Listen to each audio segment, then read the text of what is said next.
And gentle lambs, we are back with story time in closing. Yen's got a nice little story for us. Yes, so as you know, I'm usually the primary owner of Storytime, but we had him present because he's going to be doing an episode moving forward, and I'll do an episode because we care about you. Me too. Thank you. So with this Storytime, I want to talk about the business of friendship and you elevating your business. So there's a DJ that we know, DJ Chris. He's a DJ that's in the circuit community. One of the few, I think, Black DJs that actually up there. And a lot of times, usually, and just being honest, how the culture is, it's usually the lighter skin you are, even if you're Black, you're going to get the opportunity. He's being so nice. He said lighter skin, white. Whatever, Specifically same white. thing. Same thing. Some Latinos, yes, of course, but like specifically white Yes. people are running the circuit community. And it's mostly from house music that started from, Black people. Black people created all the house, and then we're just pushed out of it. Now everybody else has it.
But the thing is with this story, DJ Chris, he was hanging around with these friends. I call them the Manshi crew. And for y'all don't know what a Manshi is these big old dudes with muscles that are technically women. We'll give you the urban definition. Yeah, and so they're pretty much, I need that in my life, thanks. Well, they mostly talk about, we don't want fish here, we don't want trans here, but I'm like, oh, but you guys are watching Drag Race and the Housewives. I don't get it, but whatever. And prancing around in your heels and your Exactly, but you don't want them included. But this is the crew, we call them the Manshi crew.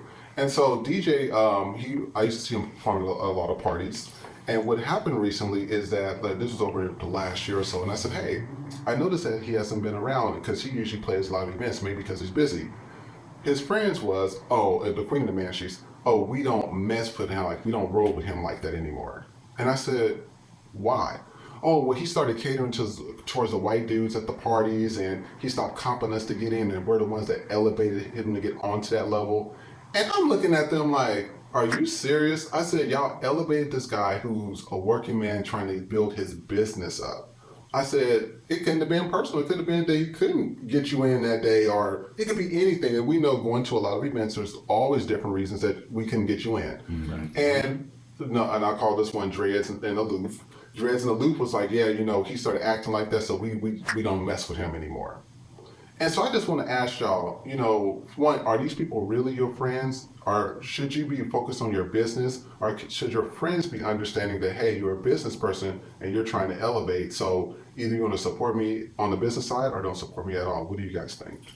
I mean, if you're really a supportive friend, then when I win, you win. When you win, I win. Mm-hmm. So if people are going to, I guess, in a sense, turn their back on you when you're rising to the top, and those really aren't your friends. They were probably just there for a season and a moment in time, and cool, but maybe God is just saying like, okay, this isn't supposed to be this anymore, and maybe Chris is just supposed to rise to where he's supposed to.